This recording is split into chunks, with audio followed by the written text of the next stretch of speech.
Sveiki!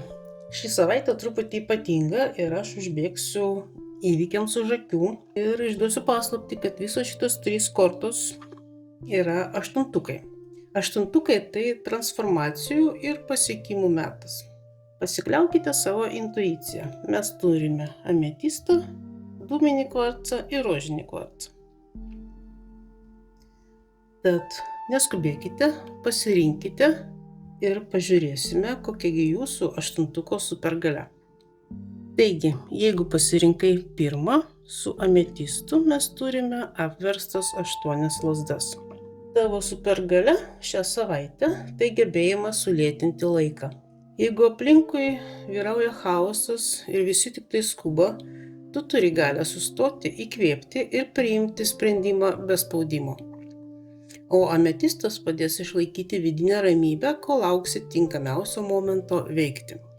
Jeigu pasirinkai antrą variantą su dūminiu kvarcu, čia mes turime 8 diskus. Tavo supergalia šią savaitę – meistrystė ir kantrybė. Tai laikas, kai tavo kruopštus darbas pradeda nešti vaisius. Tu turi jėgų susikoncentruoti tai, kas svarbiausia, ir tobulėti. O dūminis kvarcas padės tau išlikti drausmingai ir siekti savo tikslų žingsnis po žingsnio.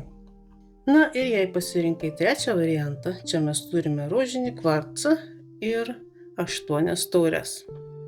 Tavo supergalia šią savaitę – drąsa išeiti. Tai sugebėjimas palikti tai, kas tavęs nebetenkina, ir ieškoti aukštesnės prasmės.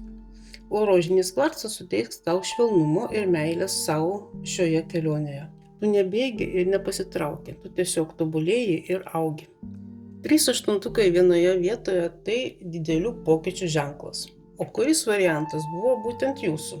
Būtų labai įdomu sužinoti, tad lauksiu jūsų komentarų.